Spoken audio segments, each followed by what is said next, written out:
Olá, tudo bem? Hoje eu quero falar com você que já está desistindo, com você que acha que o ano acabou e que por isso não dá mais para fazer nada. Afinal de contas, estamos aí há pouquíssimos dias do término dele, mas ainda dá tempo. Eu quero refletir com você sobre isso a partir de uma história que está em Marcos capítulo 6, versículo 34 a 44. Esse é um texto que todos nós conhecemos muito bem, eu presumo, mas que quando a gente faz uma leitura um pouco mais atenta, a gente percebe detalhes para os quais possivelmente nós nunca tenhamos olhado. Observa o que diz o texto, Marcos capítulo 6, 34 a 44. Quando Jesus saiu do barco e viu uma grande multidão, teve compaixão deles, porque eram como ovelhas sem pastor. Então começou a ensinar-lhes muitas coisas. Já era tarde e por isso os discípulos aproximaram-se dele e disseram: "Este é um lugar deserto e já é tarde. Manda embora o povo para que possa ir aos campos e povoados vizinhos comprar algo para comer." Ele, porém, respondeu: "Deem-lhe vocês algo para comer." Eles lhe disseram: "Isto exigiria 200 denários. Devemos gastar tanto dinheiro em pão para dar-lhes de comer?" Perguntou ele: "Quantos pães vocês têm? Verifiquem."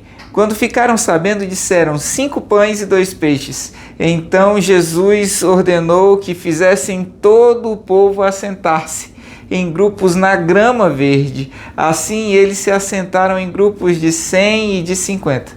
Tomando os 5 pães e os 2 peixes e olhando para os céus, ele deu graças e partiu os pães. Em seguida entregou-os aos seus discípulos para que os servissem ao povo, e também dividiu os 2 peixes entre todos eles.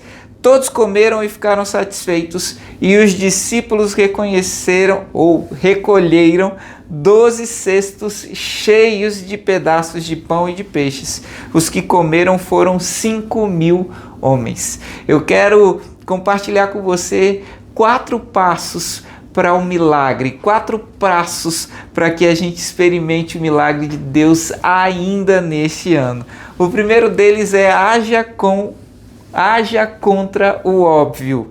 E aqui eu quero olhar especificamente para os primeiros versículos, que diz que quando Jesus saiu do barco, ele viu uma grande multidão. Quer dizer, a gente tem a mesma imagem, a gente tem o mesmo cenário, mas nós temos 2 leituras completamente diferentes. A gente tem a leitura de Jesus e a gente tem a leitura dos discípulos. A gente vê Jesus enxergando a multidão e diz o texto que ele se compadece delas, enquanto os discípulos muito provavelmente se afugentam, enquanto os discípulos muito provavelmente se perdem, Jesus tem compaixão delas. E o que muda? Essa é a questão. O que muda para que a gente tenha a mesma imagem em 2 figuras, 2 leituras completamente diferentes? Porque o que Jesus vê é tão diferente do que os seus discípulos veem. E eu acredito que o caminho para a resposta está no sentimento de Jesus, na compaixão, na motivação do olhar, nesse olhar para fora. Enquanto nós temos um olhar autocentrado muitas vezes, enquanto nós temos um olhar voltado para nós mesmos, para as nossas necessidades, para os nossos, Jesus tem um olhar para fora, e isso é o que faz com que ele esteja desperto, com que ele esteja atento para as outras coisas, para as outras possibilidades. O filtro que ele usa, a lente que ele usa para enxergar o mundo é diferente, porque o conteúdo, a essência é diferente. Ele vê e pensa. Eu presumo, amarás o Senhor teu Deus de todo o teu coração, de toda a tua alma, de todo o teu entendimento e ao teu próximo como a ti mesmo. Na minha cabeça, ele olha a multidão e ele pensa: meu pai continua trabalhando até agora, por isso eu também vou trabalhar. Ele pensa: Tive fome e vocês me deram de comer, tive sede e vocês me deram de beber, estive nu e vocês me vestiram. Entende? O conteúdo, a essência, a lente que ele usa para enxergar o mundo é diferente. Ele enxerga, reflete, se posiciona a partir daquilo que ele conhece da palavra de Deus e do próprio Deus. Ele se posiciona no mundo a partir não dos seus valores individuais, dos seus princípios, mas a partir daquilo que ele tem de compreensão a respeito de Deus. E esse olhar faz com que ele enxergue oportunidades, faz com que ele veja possibilidades onde os seus discípulos se desesperam, onde os seus discípulos não sabem o que fazer. Por isso, enquanto o mundo paralisa, Jesus age. Por isso, enquanto os discípulos param e pedem para que ele despeça a multidão, ele sente que ele é a resposta, ele sabe que ele tem aquilo que essas pessoas precisam. Entende? O texto diz: Jesus tem compaixão deles porque eles eram como ovelhas sem pastor. E isso me chama a atenção também nesse texto, quando ele diz como ovelha sem pastor. Como fica uma ovelha sem pastor, dispersa, desorientada, perdida, vulnerável, indefesa, faminta? Não é assim que a gente percebe a nossa sociedade nesses dias? Não é assim que a gente percebe as pessoas nos dias atuais, com esses mesmos sentimentos, com essa mesma desorientação, com essa mesma falta, com essas mesmas ausências? Observa que Jesus, ao perceber isso, ele começa a atacar as necessidades do povo. Mas entre tantas ausências, entre tantas coisas que ele poderia fazer, a primeira necessidade que ele ataca, a primeira ausência que ele responde com a sua presença é a educação. O texto diz que ele começa a ensinar-lhes. Ele desce do barco, enxerga as multidões com os olhos da palavra, com aquilo que ele entende de Deus, e ele então começa a respondê-las com o ensino, porque o ensino liberta. Conhecereis a verdade e a verdade vos libertará. Uma pessoa desorientada é facilmente manipulável. Uma ovelha desgarrada, perdida, é uma ovelha que é facilmente levada por qualquer pessoa, por qualquer tipo de ideologia. Ele responde com ensino, porque fome, porque outras necessidades que ele pudesse suprir naquele momento imediato não trariam um efeito a longo prazo, não trariam a libertação que aquele povo precisava a longo prazo. Veja, é muito parecido com aquilo que a gente vê hoje em dia, com aquilo que a gente percebe hoje em dia na nossa sociedade, mas também em outros países do mundo. Os governos respondem com festas, nunca falta dinheiro para Natal, nunca falta dinheiro para Carnaval, nunca falta dinheiro para festas populares, porque o governo tem interesse em manter o povo ignorante, e manter o povo sem o conteúdo necessário para que eles façam uma leitura correta dos fatos, para que eles façam uma leitura correta daquilo que está acontecendo ao seu redor. Por isso eles enganam. Desde Roma é a política do pão e do circo. Jesus começa por aquilo que é mais importante. Ele começa educando o povo, ele começa trazendo ensino para o povo, porque o ensino sim liberta, o ensino sim traz novas possibilidades para aquele povo. É uma nova cultura, é uma nova mentalidade, é uma nova visão que ele está querendo transmitir para esse povo. E isso demanda tempo, isso demanda prática, isso demanda intencionalidade. Jesus começa por aquilo que é mais importante. Ele convida os seus discípulos a assumirem uma responsabilidade sobre fatos a princípios independentes, a princípios descorrelacionados da sua vida, como a fome, como a cegueira, como a doença, como a morte, como o pecado. Percebe? Ele chama os discípulos a saírem de dentro de si, daquilo que são as suas necessidades, as necessidades dos seus, e a olharem para os outros, porque é a partir daí que a gente vai conseguir resolver o problema conjuntural, é a partir daí que a gente consegue dar respostas sistêmicas e não respostas individualizadas. Eles querem imprimir nele as suas convicções, porque os discípulos, se dando conta das necessidades do povo, depois de um período de ensino já tarde, os discípulos viram para Jesus e falam assim, manda esse povo embora, fala para esse povo ir buscar comida nos povoados vizinhos, porque a gente não tem o que fazer. Eles estão querendo fazer com que Jesus responda a situação dentro de um padrão lógico, razoável, daquela sociedade, daquelas pessoas, daquele tempo. Mas lembra o que eu falei para vocês ainda há pouco, Jesus não lê os fatos, Jesus não enxerga a mesma imagem com as mesmas lentes, ele tem um outro conteúdo, ele tem um outro ensino dentro de si. Por isso, quando os discípulos querem retroagir e falar para dispensar o povo, Jesus convida os discípulos a agir. Ao invés de mandar o povo embora, ele chama a responsabilidade para si. O primeiro passo para eles experimentarem o milagre ali é não se conformar com aquilo que é óbvio, é não se conformar com aquilo que é dado, é não se conformar com a lógica desse mundo, é querer sair, é querer agir, às vezes contra tudo e contra todos, e dizer não. Por que que eu tenho que fazer isso? Simplesmente porque é assim que se faz, simplesmente porque eu estou diante de uma barreira, simplesmente porque eu estou diante de algo impossível para mim.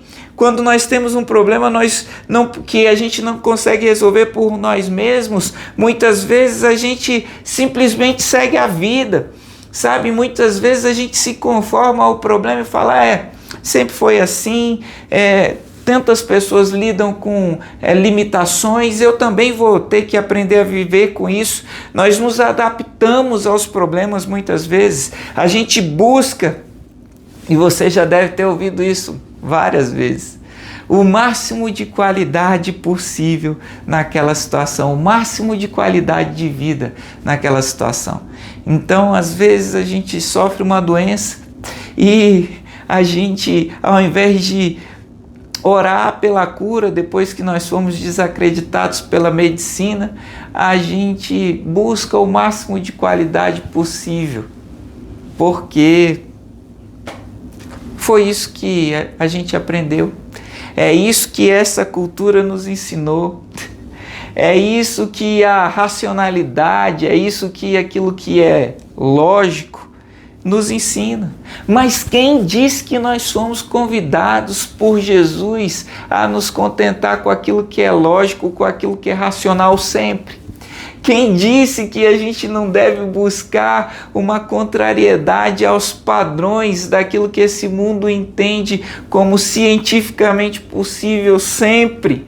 Quem falou isso? O convite de Jesus é para a gente agir contra o óbvio, é para a gente agir contra o lógico, é para a gente agir contra o razoável. Nós só vamos conhecer outras dimensões do poder de Deus se pela fé nós desafiarmos aquilo que nós entendemos hoje como limites e como possibilidades. Se nós nos dispusermos a sair da nossa zona de conforto, se nós nos dispusermos a colocar outras lentes em nossos olhos, se nós nos dispusermos a assumir outro tipo de ensino, outro tipo de conteúdo dentro de nós, como Jesus tinha esse conteúdo.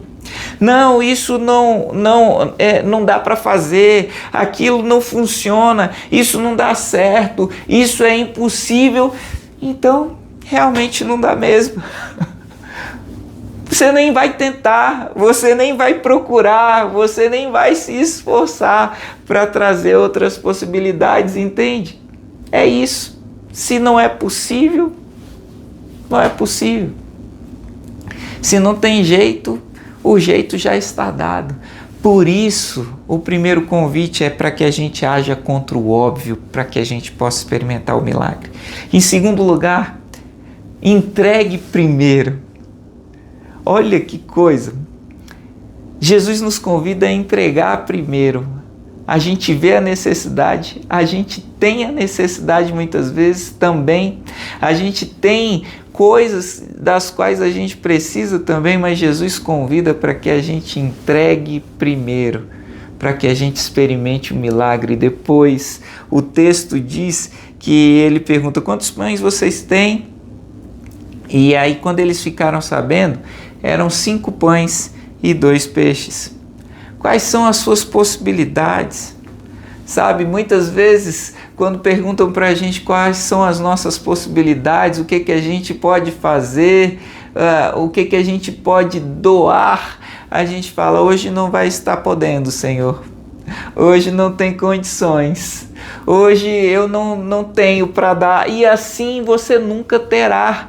Porque no reino é: buscai primeiro o reino e a sua justiça, e todas as outras coisas vos serão acrescentadas. Quer dizer, é uma lei espiritual. Eu primeiro busco, eu primeiro entrego, eu primeiro ajo com fé, porque sem fé é impossível agradar a Deus, para que depois eu experimente o milagre de Deus.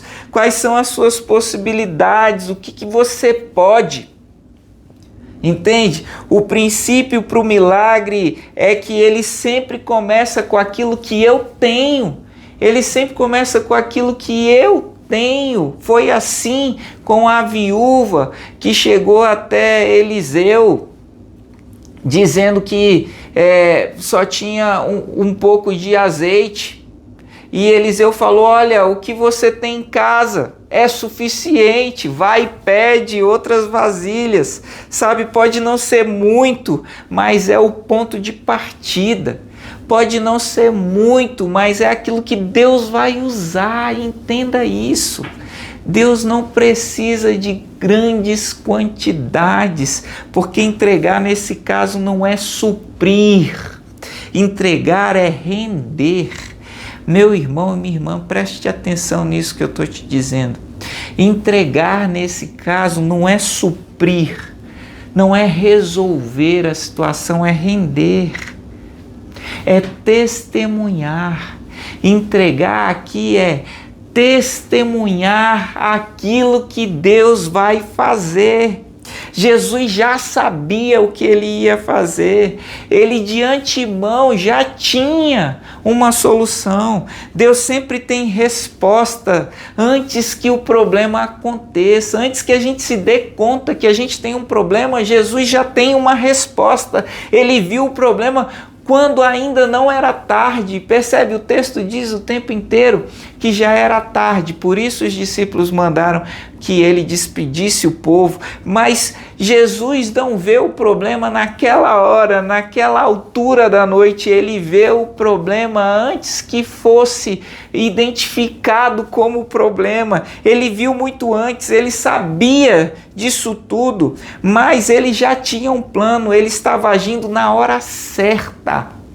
Ele não agiu nem um minuto antes, nem um minuto depois. Se ele não agiu ainda na sua vida, meu irmão e minha irmã, é porque a hora certa ainda não chegou.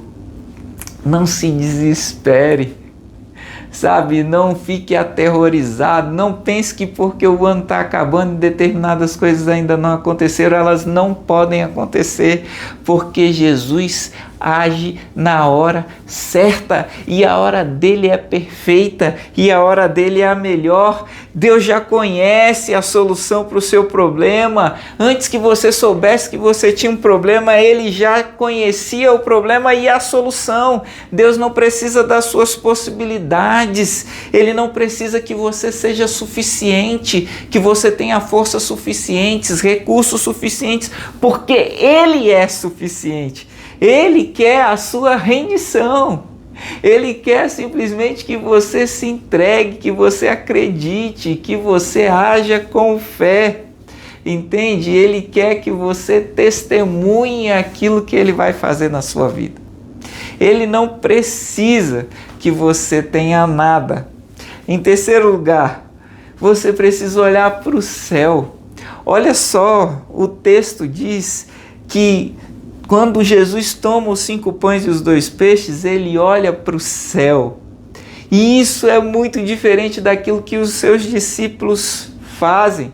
Enquanto o homem olha para a quantidade de pães e peixes, enquanto o homem olha para a multidão e calcula e faz contas e vê que não vai dar e vê que é humanamente impossível, Jesus pega o recurso e olha para o céu. Essa é a diferença, é isso que faz com que o milagre aconteça, é esse tipo de fé que motiva o coração de Deus. Ainda que não houvesse nenhum pão, ainda que não houvesse nenhum peixe, ele ainda poderia fazer o milagre. Entende? Ainda que tivesse nada, ainda que nenhuma possibilidade fosse encontrada, ele ainda poderia fazer o milagre.